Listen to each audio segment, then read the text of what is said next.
Hello, everybody. Welcome to our newest episode of French Kiss, where we talked about Zoe's pregnancy, mostly. This could be interesting if you're a soon-to-be parent, but also if you just want to hang with us and talk about Zoe's pregnancy and what we think will happen when this baby comes into this world and into our lives, which we're super excited about. And which is super soon. Which is very soon. It's in a month. But I had a really good time sort of debriefing on how you've been doing and how it's been going and how we see ourselves as parents.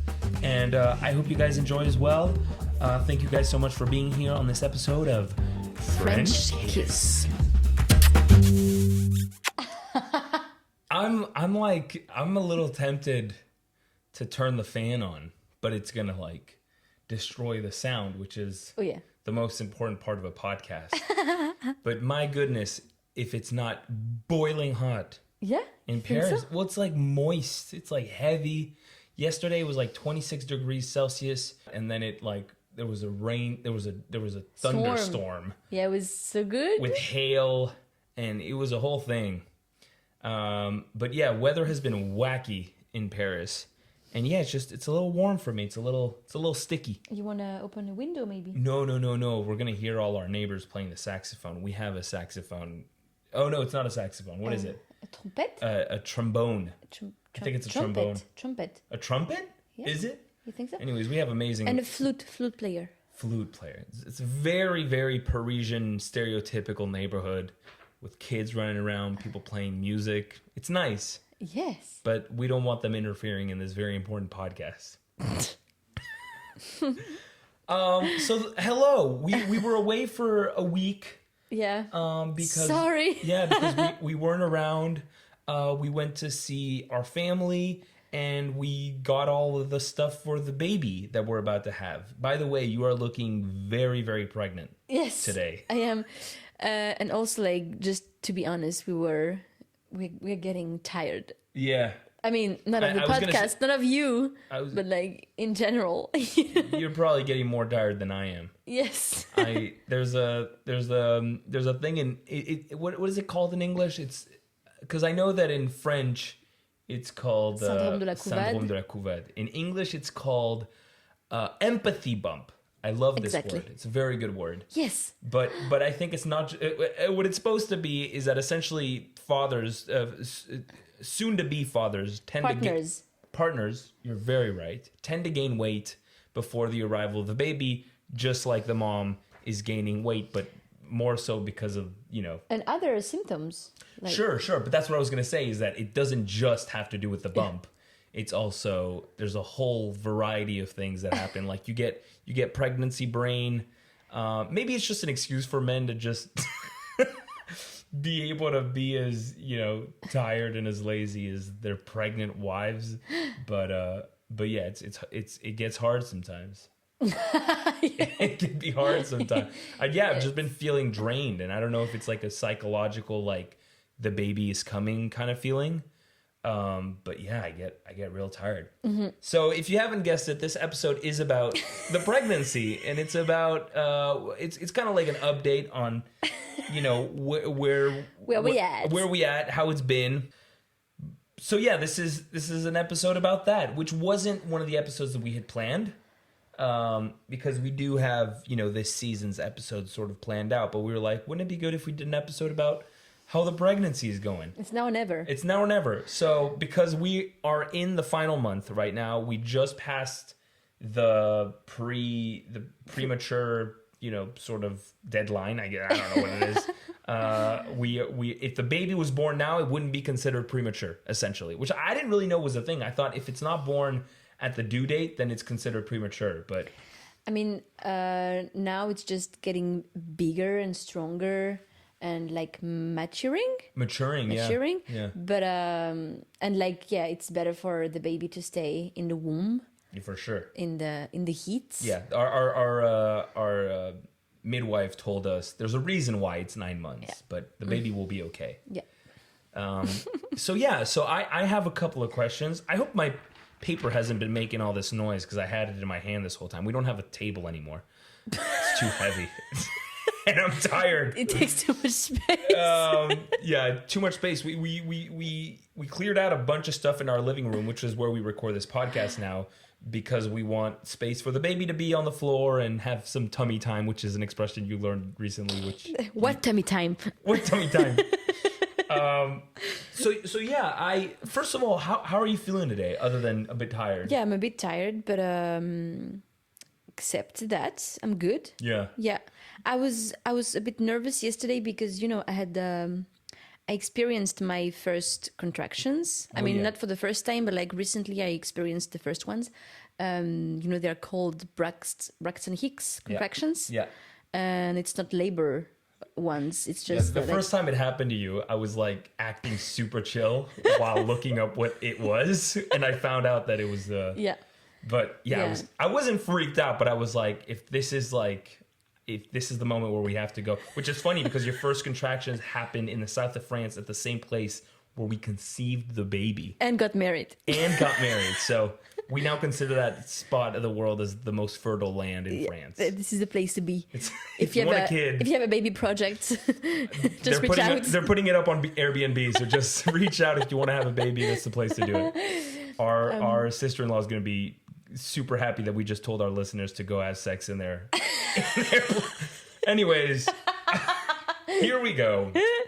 Except so I felt a bit nervous yesterday and during the night. Worried about the contractions? Yeah, made you nervous. Yeah, like it doesn't hurt, but I was like, am I okay?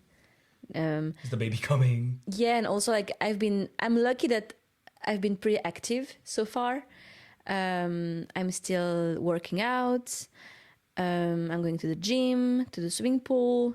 I am walking a lot. So yeah, I've been pretty active, but I think I have to calm down now. Like I have to take a chill pill, and stop doing that much effort. But, like, especially yesterday, you told about the storm, and I was running in the rain, and it was super fun. But I shouldn't be running, at eighth month. Yeah. So I think that induced the contractions, which is totally fine. But yeah, I was a bit worried and tired. But other than that, I feel good. Yeah. Yeah. Well, also, we don't really know what our audience is. I mean, because it's so early on in the process, we still don't know what the demographic of our audience is. So this might be TMI. But both times it was like right after sex too. And the reason I bring this up is because I listened to a podcast this morning where it's like a soon to be dad podcast, and it was all about how sexual stimulation will like déclenche induce contractions. Yes, it's a thing. I didn't know that. It's a real thing. I also found out in the same podcast that you can have an orgasm when you give birth. Yes. You knew this? Yeah, I know. Okay. I did not. I hope so.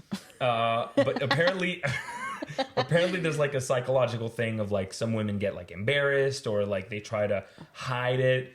And the guy on the podcast was like, honestly, if you're having an orgasm during childbirth, like take advantage of that because it's the one moment where it kind of like takes your attention away from the pain. So enjoy it rather than. And usually an orgasm is quite quick. Right. It depends. With me, I would say when I give you an orgasm, I would say it lasts like 30 minutes. Compared to the hours of labor. Yes, of course. It's a very short moment. So I haven't asked a single question yet of my prepared questions. But we're having fun. But we're having a good time. My first question is sort of like a lame question, but I think it's a cute one. Are there any the original question was, are there any foods that you miss? But I think I want to ask also, like, is there, like, general things that you miss since being pregnant? Like, I know that your body can't do the same things, so... Yeah. And I know that sometimes when I go, like, running, you're like, I wish I could run with you. Yeah, I miss running a lot. I love running, and I was able to run until 6 months, which is great. You were about to do a semi-marathon. Yeah, I was registered for it. A half marathon, sorry. Yeah. I was registered for it, but at this period of time, I started my tummy started hurting. Yeah. So I couldn't run anymore. So I had to cancel. And it was a hard decision for me. Like, it was hard for me to let go and to accept that I wasn't failing by not doing it, you know, which was very interesting.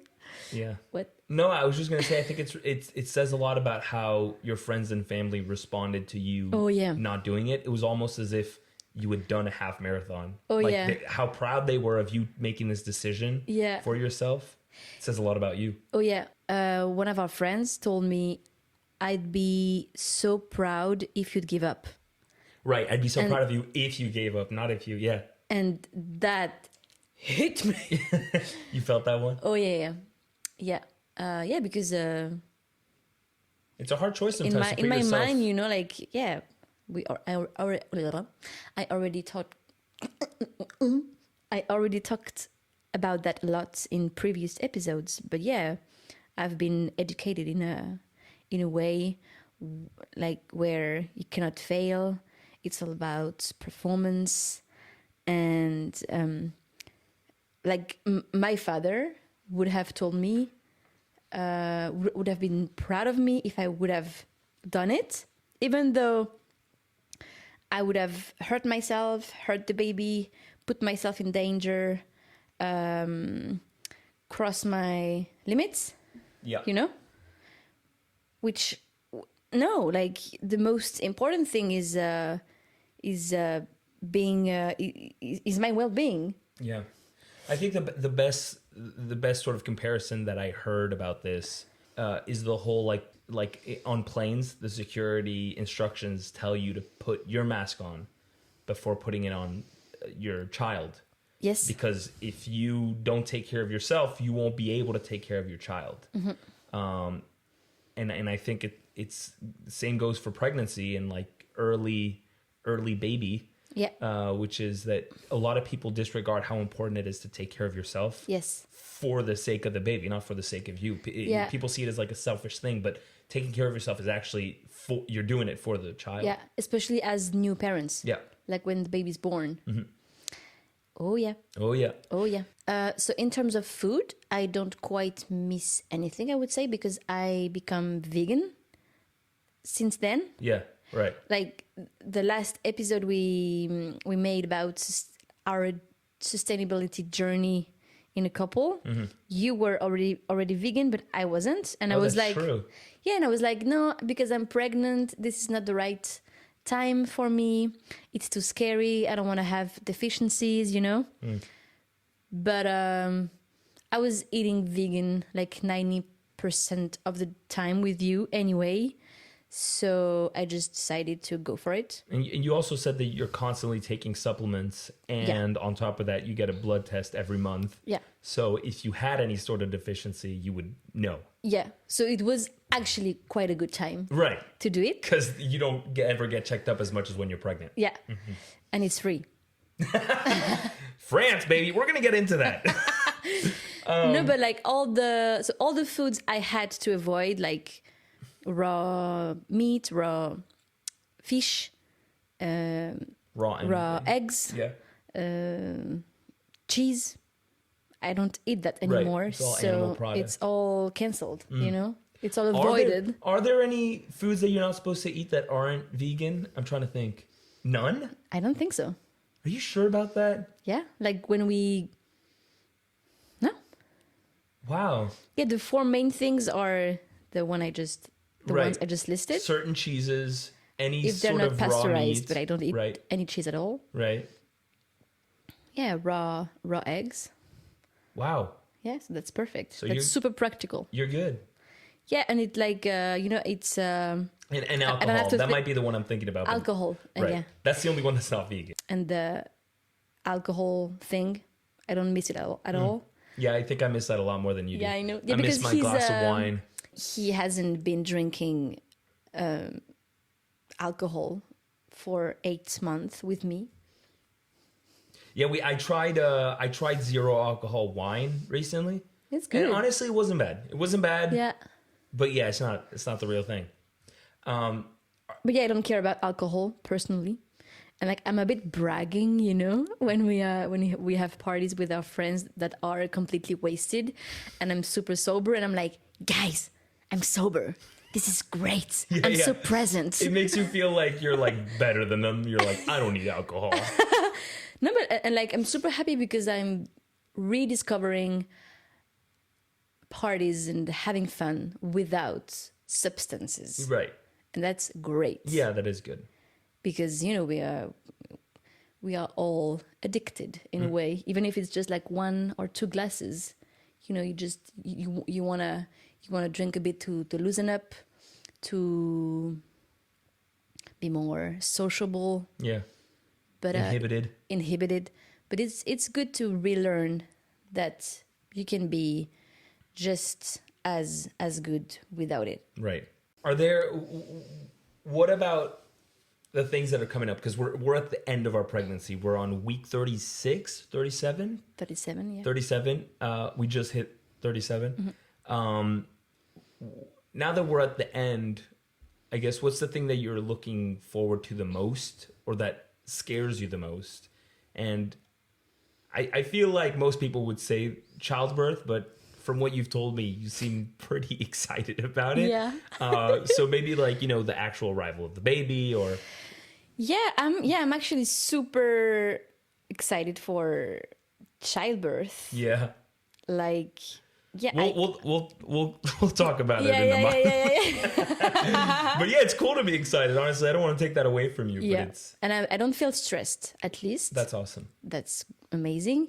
And yeah, I'm just looking forward to experiencing this, sacred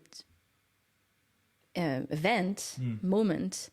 I'm looking forward to experiencing the pain, even like our bodies can do great things, and I am confident, and I know that I will have the best support, and I know that we're gonna have a lot of fun together. Yeah. Like we already got the Mario Kart in the bag, in our pregnancy bag. Yes, no, I think we're gonna laugh a lot. Until the moment I'm gonna it's gonna happen. Insult you. Get the fuck off me! Yes, my love. I'm just trying to give you a back rub here. Yeah, no, and I'm of course I'm excited to meet our baby. And what scares me, is becoming a mom. Yeah. Become like, I have no doubts about you, and I'm looking forward to seeing you as a dad. I know that you're gonna be great, and that... Can I tell you something about that? Now that we're here in the open space, everybody says that, including you, that they can't wait to see me as a dad. They think I'm gonna be a great dad. I feel like that puts pressure on you. I don't know if that puts pressure, because like I don't want to make it seem like I don't appreciate being told that. I love hearing that, and I can't wait to be a dad. But I do have a feeling of like, I really hope I don't let people down and like show up the way I would want to show up. It's hard when you're not in a family, like when you're not living in that household, to like really see if somebody's a good parent, if you think they're a good parent, and it's super subjective.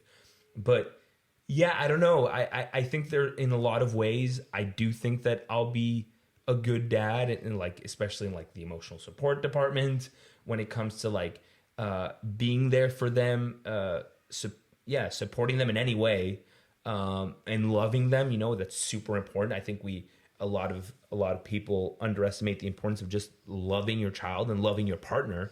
But when it comes to like being on top of shit, which is also very important for a parent, I'm terrified. I feel like there's a lot of elements of my life that I don't have sorted, and I forget shit all the time, and I'm like, does that mean I'm gonna forget my child? Does that mean that I'm gonna forget to pick him up, or like lose all of his stuff? Because in the first few years, you're in charge of all his stuff, and I already can't keep track of my own stuff. So there's just a lot of things like that where I'm like, I'm kind of scared.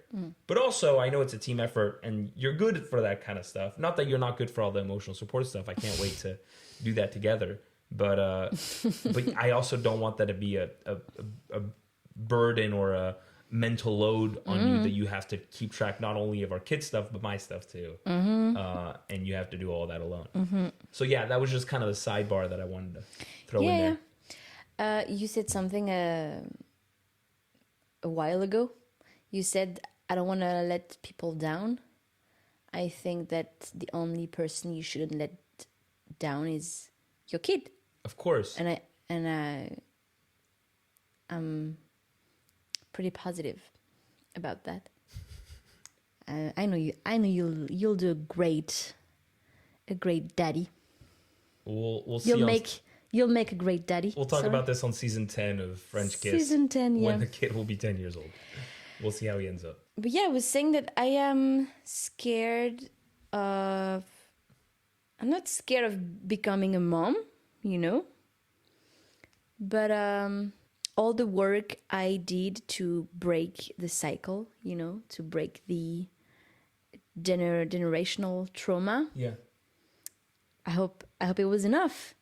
And I hope I'm going to be the mom I want to be for my kids, and not letting my fear or anger speak, or not lose my temper, or being impatient with them, right? These kind of things, and like with tiredness and hormones and emotional weakness.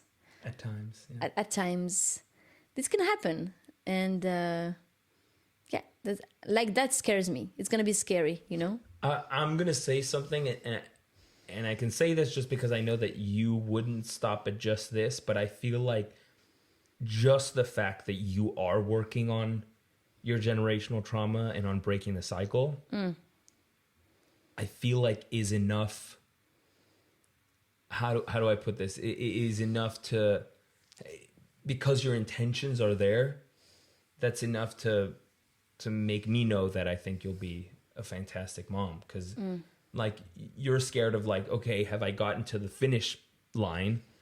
I don't think there is a finish line. And I think that literally just like getting up on your feet and starting to run, which is like beginning to work, is all you need to like be self-aware and realize that, okay, there are things from my past that I don't want to pass on to my child.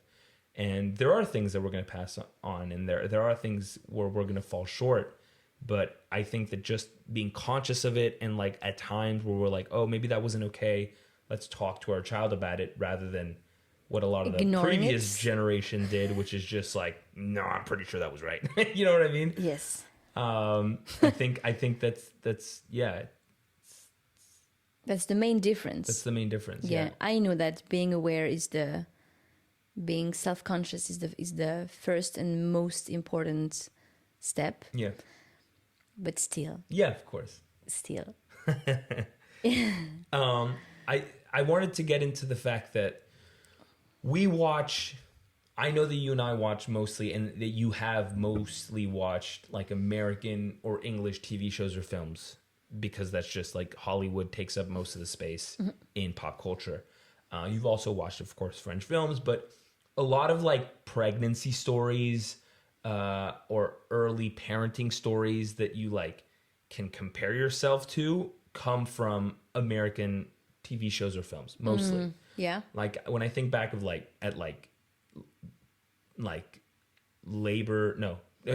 I think back at like childbirth scenes, I always think of like some like American film like Juno or something. Yeah, Juno. I don't think I could even tell you a single French film where there's childbirth. Could you? Like off your top of your head? Yeah, so no. I just feel like we've seen that a lot more. Like we watched The Bear recently, where there's a whole episode. The Bear, Pieces of a Woman. There's all these things. Yeah. And also not just childbirth, but also pregnancy. Like there's like new Amy Schumer show where she's pregnant, or it's like barely expecting. I don't know what it's called. Anyways, there's all these shows that are generally American or English, what are things that like when you compare them to those shows surprise you the most is like, oh, that's not really how it is, either because it's TV and it's just not real life, or because it takes place in like an American environment, in an American environment versus a French environment. What are the things that like, oh, I didn't think that was going to be like that? Oh, interesting. I immediately think about childbirth. Yeah. And, you know, like in movies, it's always super dramatic. Like the water breaks. Yeah. We got to go to the hospital. Yeah. And like, it's even like one push only, and the baby's here. Yeah. And everything goes super fast. Yeah. Yeah. Whereas it can take hours. Days. Yeah. Days to give birth, to meet your baby. Mm-hmm. What else? Regarding pregnancy, I discovered like different things, especially like morning sickness, for example. It's called morning sickness. Yeah. But it's not like... It's not necessarily in the morning. Yeah, like personally, it was all-day sickness in the first trimester. And I know that it's very common for a lot of women to experience that. But in like 90% of the movies, you just see them like... Yeah, and like vomiting. Vomit, and they're like, oh, and then I think I'm pregnant. Yeah. Whereas you don't always puke, first of all. And you can just feel like nauseous during the whole day, you know, and not feeling great. And also like there is this myth of like pregnant women are glowing, you know. I think you're glowing. There's the pregnancy glow. Thank you. But it depends on the... No, but I hear what you're saying. It's not necessarily... No. The case, yeah. And you can feel fat and tired and weak. You know, weirdly, I think the thing that made me like open my eyes a lot more to like the actual pregnancy experience is TikTok. Yeah. Like, the algorithm has understood that I'm about to be a dad, and I get so many like pregnancy and childbirth and first time parent stuff. And I will see so many pregnant women. Like there's this trend of like missing your body before you were pregnant, or this thing of like kind of losing yourself and losing your spark. There's a trend, which is kind of a sad trend, but also most people don't think about like how hard it can be on your body and on your psychological well-being to become a mother. And this isn't at all to like say don't do it. I also think it's one of the most beautiful things in the world. But yeah, I think it's important for women that are going through it to know, hey, you're not alone, and it's okay if like you're not loving this experience, because it's not the easiest thing. It's far from it. Yeah. And some women struggle a lot. Like they're not having a fun time. Yeah. And I can hear that. I consider myself pretty lucky. Like so far I've been it's been a chill pregnancy, I would say. Yeah. Even though I got an operation in the second month. Yeah. But it wasn't related to the pregnancy. I mean, we don't know that. But still. But yeah, like I've been, like I said, I've been pretty active, pretty joyful, pretty sensitive too, but I learned to appreciate and to accept this sensitivity, and it feels amazing. Like no later than yesterday, I was crying in the bus, you know. Oh yeah. In public. I love crying in public. I mean, I don't care, you know. If people just accept it because you're pregnant, they like see you, they're like, yeah, she's going through it. Would you say that there's a big difference between France and the US? Yeah, sort of like in terms of what you've seen on TV and what you've experienced, which might just be a difference of like pop culture or media versus actual life, but also from watching movies, do you feel like it's not the same in the US and in France being pregnant? I wouldn't say that's super different. Okay. Other than financially, you mean? Exactly. I was getting there. Like, in the US, the whole pregnancy would cost you at least around $60,000. You can be insured, of course, but it's not always the case. And in France, we don't pay anything. How much have we spent on so far? Nothing. I think nothing. Yeah. Because we got really lucky with all the baby stuff too. My brother had a baby 2 years ago, and they had two different like places where they stayed. They stayed in their apartment and in the house, so they had like double a lot of stuff, and there's a lot of stuff they didn't use. And so we have yet to buy the only things we were supposed to buy, which is a stroller and a bed. But we have everything else, and because we're in France, nothing has been. We go to classes every week to like prepare for the delivery. It doesn't cost us anything. Yeah, every appointment with the midwife is covered. Every scan is covered. Yeah, this is sort of like a move to France podcast, actually. The more we get into it. Yeah. So that's the big difference. And also like the maternity leave. Yeah. I know that it's longer in France than in the US. And sometimes in the US, it's unpaid, which is super stressful. That's wild. Yeah, like, that's crazy. That's not maternity leave. That's just like, hey, I'm sick. You know what I mean? It's just, that's crazy. Yeah.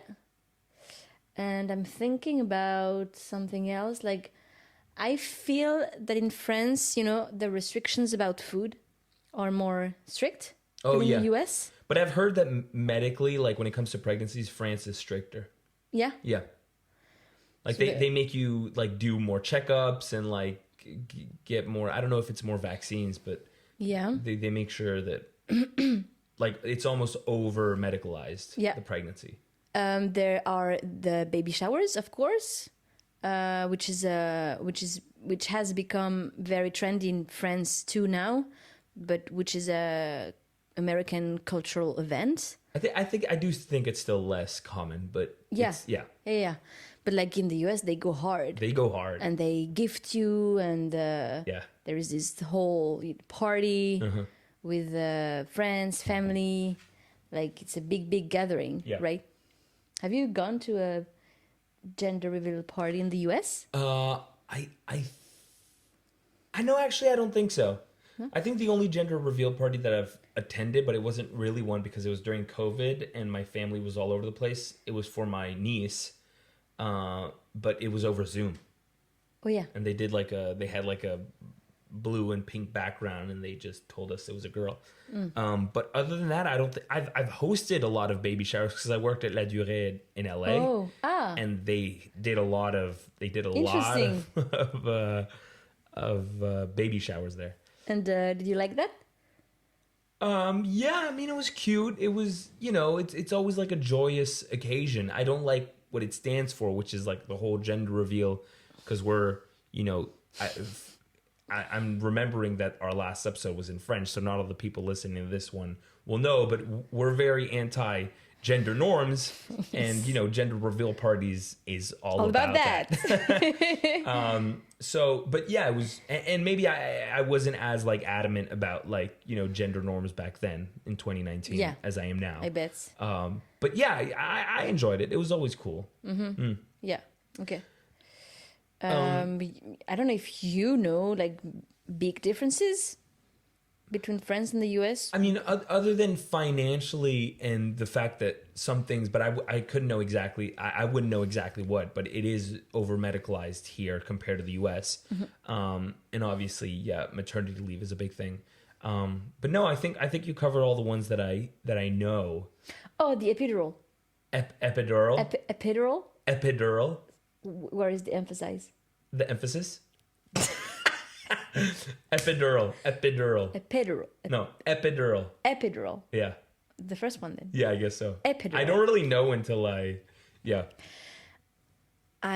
didn't know that, but I mean, I didn't think that, but French women tend to have more epidurals than American women. Really? Yeah. That's surprising. It's about 85% in France versus 75 in the US. Huh. And I would have thought... Yeah. I also heard, and this we learned in our class, that there's a study in the US which has only just now started in France, so they haven't like officialized it, but in the US they did a study which has been official, and I guess like now they go by this study, which is that it's actually better or healthier or I don't know what exactly to actually induce labor at the 39th week rather than just wait for it to, which I mean we're trying to we watched a French documentary about that, which was all about like letting it naturally and obviously I mean most human beings would be pro natural than except it depends. I guess so. Yeah. I mean what I mean is if people knew that there was a potential benefit to just waiting for it to happen naturally, they wouldn't, but a lot of people are like, hey, we could induce labor tomorrow if you want. Most pregnant women are being like, yes, like I'm done being pregnant. Yeah, especially because at the end you're like over it. fed up. Yeah. But I do think that it didn't brainwash us, but this documentary definitely like made us realize, oh shit, like a lot of things are like they like over medicate for a lot of things. The most important thing that we read, or like the thing that sort of made it make sense to me, was that on average there's like 10 women that give birth a day in a hospital. It's just a random number, but let's say that on average 10 women give birth in a hospital. In order to avoid that, like on one day there's 0 people that give birth and on another day there's 20, so they're understaffed, they don't know what to do, they'll actually induce labor for 10 women so that it doesn't happen that like on one day there's like 20 women that come in needing to give birth. And so when you read that, you're like, okay, well, obviously you don't want them to be understaffed, but at the same time, if there's a possibility that there's benefits to me waiting and not be induced, then I would rather do that. Which is kind of what the documentary made us realize. But anyways, that's like a personal, but that's the other difference in the US versus France that I saw.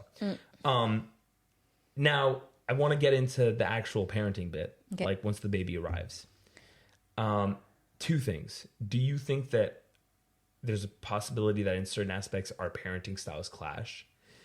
And what sort of values do you hope this baby has, whether it's like French values that we grew up with, or American values that I might have grown up with in the US that I've brought on over here? I don't think our parenting styles might clash. Okay. I think we are quite on the same page. Cool. Do you think? I think so. We could clash? No. I think we're on the same page about a lot of things. Yeah, and that's a good thing about wanting to be parents together. For sure, I would say. I do think there are several conversations that we've had where in the beginning we were both kind of like confused if we're on the same page. Do we feel the same way about certain things? But there have never been instances. I think you're right. Where like we were like super in disagreement, and we were like, you really want to do that? I think the only world in which we're kind of like maybe not on the same page is the whole like family thing of like it's really important for me that they like be close to everybody in their family. I want to do everything I can for them to be close to everybody in the family, which is just less important to you. But it's not something we like necessarily disagree with. You're just like not as important as family oriented, right, as you. But I don't want to prevent them. Prevent them from being close to family members. Right. What I want for them is being free, being able to choose absolutely who they want to be close to, And I think the fact that we're on the same page about that will help us guide us in a lot of things. Yes, exactly. And what about The values. The values. Yeah. The values. The values. But they don't have good values. We just finished binge watching White Lotus. They don't have the same values, Piper. Yeah. Anyways, tell me. Regarding France versus US values, right? Sure, yeah. Well, those are technically the only ones. I mean, that's not true, but it's the one we were raised with. So I think in France, it's again all about, independence, structure, authority. And I think we need that in a way, but to a certain extent. And I feel more in tune with American values like emotional awareness, emotional development for children. I feel like in American households, we talk more about emotions. Really? Like we label them more. Mm-hmm. We allow to express them more. Or maybe it's just my French and my personal experience. Yeah. But I feel that. Don't you think it's the case? I do think there's definitely this culture of being close to your kid in like, this might be like the wrong word. I have a light that's like right on my face and I think it's messing with the light of the video, but it's whatever. You look like an angel. Thank you. This kid makes me cry. You want to sing the whole song? But I'm a creep. Where there's this whole culture of like, not culture, but there's this whole thing of like being sort of close and like almost friends with your kids. Oh yeah. Which I love. Like I grew up with my parents telling me, you're not my friend, which I hear that and I understand where it comes from. And there's obviously got to be like some sort of like hierarchy and respect for your parents. You won't talk to your parents the same way you'll talk to your buddies. Fair, whatever. You won't talk about the same things either. Especially before a certain age. Right. But I do remember when I was like in high school, because my parents like raised me like that, I would be cringed by like certain parents who would like act like their kid was like their best friend. I was like, grow up. But I don't believe that so much anymore. I think I want to be friends with my kids, and it depends what you define as being friends. But I do think that in France, there's a lot more this thing of like, there's more this thing of respect your elders and more this thing of like hierarchy and I'm your parent, I'm not your friend, which I do respect. I don't necessarily agree with, but I do want to be the type of parent where my kids feel totally free. And some people might find this inappropriate. I don't think I care, but they feel free about opening up to me about like, hey, I had this first like sexual encounter with somebody. I don't know how I feel about it. Can I talk to you about it? I would never, ever, ever have done that with my parents. Yeah, me neither. And like, imagine there's a world where your kid doesn't have a lot of friends. Or socially, it's hard for them. I pray to God that they feel like they could at least talk to me about it. Because if not to me, and if they're not close to anybody, then who? So yeah. Yeah. And maybe they feel like, if they talk to their friends about it, they might lose credibility or they might lose friends. And I hope that we'll be the kinds of parents where they're like, no matter what you tell us, you won't lose us as parents. We won't change the way we feel about you. And there is sort of like a true friendship vibe about that. I don't know. Yeah. Maybe it's just like, because a lot of parents will like say stuff like, love your kids unconditionally and stuff. It's not that parents don't love their kids unconditionally, but they definitely like won't react or act the way you would think of as unconditional love, which is like, no matter what you do, no matter what happens, my feelings towards you won't change. Mm-hmm. And I'll always treat you with respect and love. And I don't know that that's the case for everybody. I kind of went all over the place there, but that's just my whole. No. But that makes me, that validates the fact that we are on the same page on this. Because like when I picture our household, in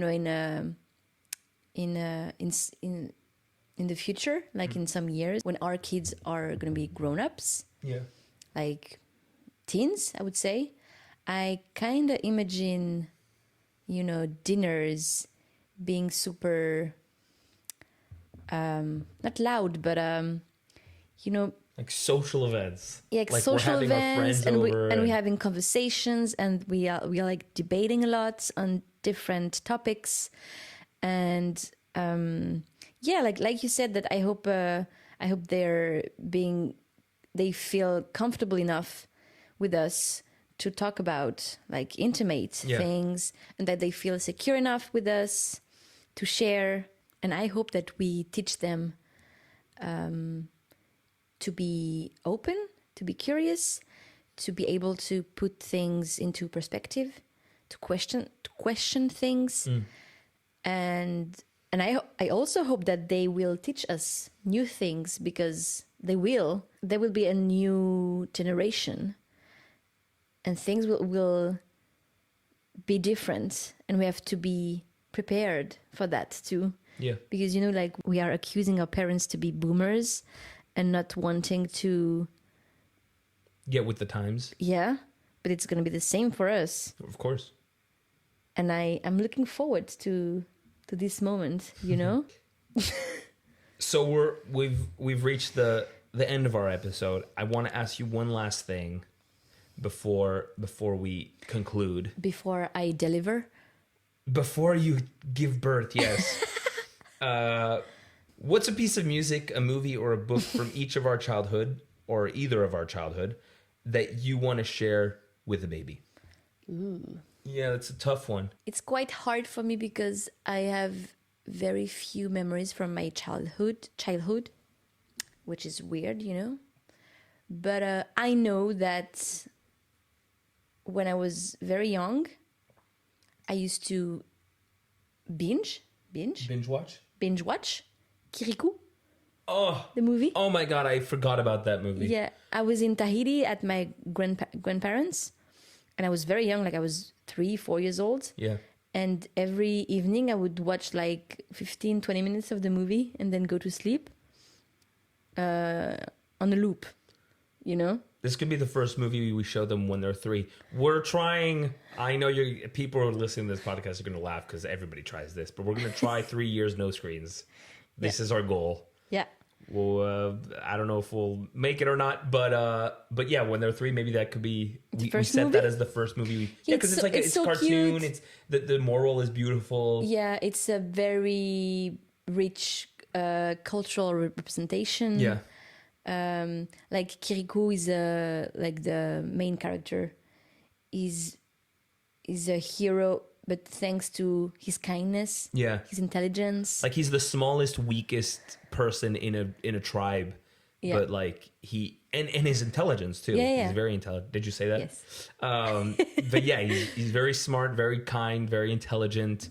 And also his size makes it so he can get into like little spaces and like save people.